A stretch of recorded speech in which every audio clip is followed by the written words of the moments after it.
Hamas ने राष्ट्रपति Trump के शांति प्रस्ताव को स्वीकार किया। सभी जीवित मृत इजरायली बंधकों को रिहा करने को तैयार हो गया है। आज का दिन अभूतपूर्व है, राष्ट्रपति डोनाल्ड ट्रंप ने कहा है, और आज के दिन को अभूतपूर्व बताया। हम मध्य पूर्व में शांति हासिल करने के बेहद करीब है। हर किसी के साथ न्यायपूर्ण व्यवहार किया जाएगा। पीएम मोदी ने गाजा में ट्रंप के शांति प्लान का पुरजोर समर्थन किया है। हम राष्ट्रपति ट्रंप के उनके नेतृत्व का स्वागत करते हैं, प्रधानमंत्री नरेंद्र मोदी की तरफ से भी कहा गया है। तो बड़ी जानकारी आप तक पहुंचा रहे हैं, जहां हमास ने राष्ट्रपति डोनाल्ड ट्रंप के शांति प्रस्ताव को स्वीकार कर लिया है। हमारे साथ एसोसिएट एडिटर प्रदीप कुमार जुड़े और ज्यादा जानकारी लेंगे। प्रदीप, अब जिस तरह से देखिए हमास और गाजा में जो खींचतान थी लगातार देखने को मिल रही, लेकिन इस बीच हमास ने राष्ट्रपति डोनाल्ड ट्रंप के शांति प्रस्ताव को स्वीकार कर लिया है। देखिए, बिल्कुल एक महत्वपूर्ण डेवलपमेंट हुआ है। जिस तरीके से जो राष्ट्रपति ट्रंप हैं उन्होंने इजराइल के प्रधानमंत्री बेंजामिन नेतन्याहू के साथ वार्ता की थी, और उसके बाद जो गाजा पीस प्लान है वो सामने आया था, जिसमें बफर जोन बनाना इजराइल और जो वेस्ट जोन के बीच, खासतौर से गाजा जो क्षेत्र है, जो युद्ध क्षेत्र है और जहां पर काफी व्यापक तबाही मची है, तो उस क्षेत्र को खासतौर से बफर जोन के साथ तब्दील करते हुए यहां पर एक शांति सेना का प्रस्ताव रखा गया, और इसी के साथ हमास जो बंधकों की रिहाई करेगा ये भी शर्त रखी गई।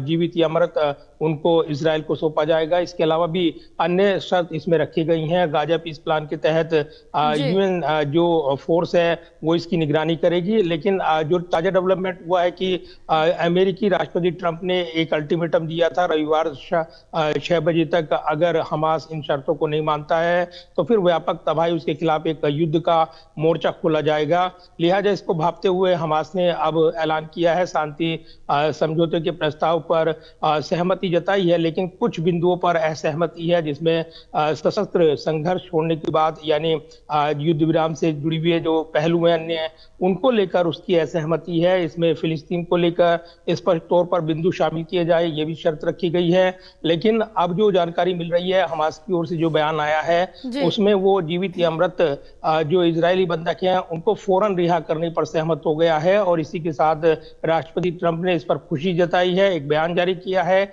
इसको अभूतपूर्व बताया है, और ये शांति की दिशा में एक निर्णायक कदम होगा, ये उम्मीदें उन्होंने जाहिर की है। बिल्कुल, क्योंकि जिस तरह से प्रदीप यहाँ पर ये भी अगर देखें कि डोनाल्ड ट्रंप की तरफ से लगातार सभी देशों में दखल दिया जा रहा है, वहां पर या तो किसी तरह से शांति बनाए रखने की बात कही जा रही है, तमाम कोई संधि कराई जा रही है जिस बीच तनाव चल रहा है उसको खत्म किया जा सके, लेकिन कई देशों में शांति वार्ता नहीं कराई है, उसमें भी बार बार अपनी तारीफ, अपना जिक्र करते हुए नजर आ रहे हैं। हालांकि कहीं ना कहीं वो खुद को इन सभी शांति वार्ताओं का यहाँ पर मान रहे कि उनकी तरफ से कराई जा रही है।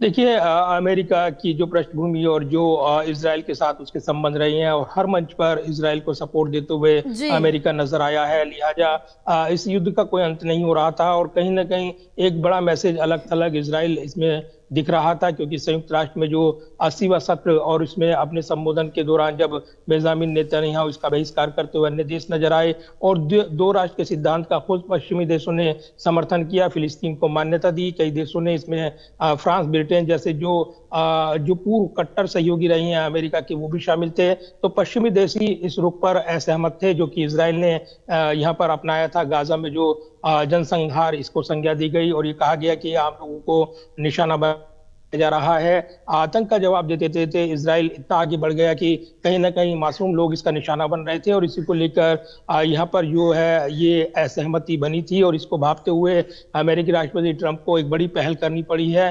तो निश्चित तौर पर इस युद्ध के पीछे भी अमेरिका था, ये कहा जाता है, फिलिस्तीन की ओर से भी, अन्य अरब देशों की ओर से भी। और जिस तरीके से इस युद्ध में जैसे ही कतर पर हमला हुआ इजराइल की ओर से, ये व्यापक तौर पर एक बड़ी शक्ल ले सकता था, लेकिन इसके बाद सहमति बनी और खुद कतर के प्रधानमंत्री से बात की थी। बेंजामिन नेतन्याहू ने माफी मांगी थी और उसके बाद ये सहमति बनी थी।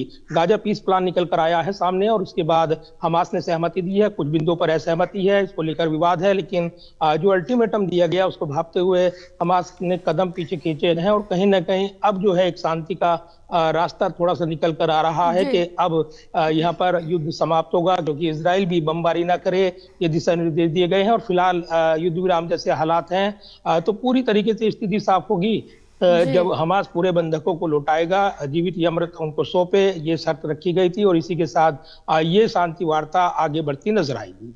बिल्कुल। बहरहाल प्रदीप, आप बने रहे, आगे और भी आपसे जानकारी लेंगे। तो बता दें कि आप जिस तरह से देखिए कि डोनाल्ड ट्रंप के शांति प्रस्ताव को हमास ने स्वीकार कर लिया है। सभी जीवित मृत इजरायली बंधकों को रिहा करने को हमास तैयार हो गया, लेकिन इस बीच डोनाल्ड ट्रंप ने क्या कुछ कहा, चले सुनाते हैं आपको।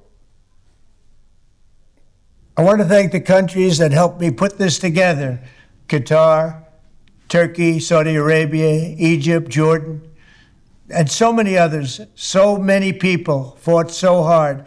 This is a big day. We'll see how it all turns out. We have to get the final word down in concrete. Very importantly, I look forward to having the hostages come home to their parents and having some of the hostages, unfortunately, you know the condition they're in, come home likewise to their parents, because their parents wanted them just as much as though that young man or young woman were alive. So I just want to let you know that this is a very special day, maybe unprecedented in many ways. It is unprecedented, but thank you all, and thank you all to those great countries that helped. We were given a tremendous amount of help. Everybody was unified in wanting this war to end and seeing peace in the Middle East, and we're very close to achieving that. Thank you all, and everybody will be treated fairly.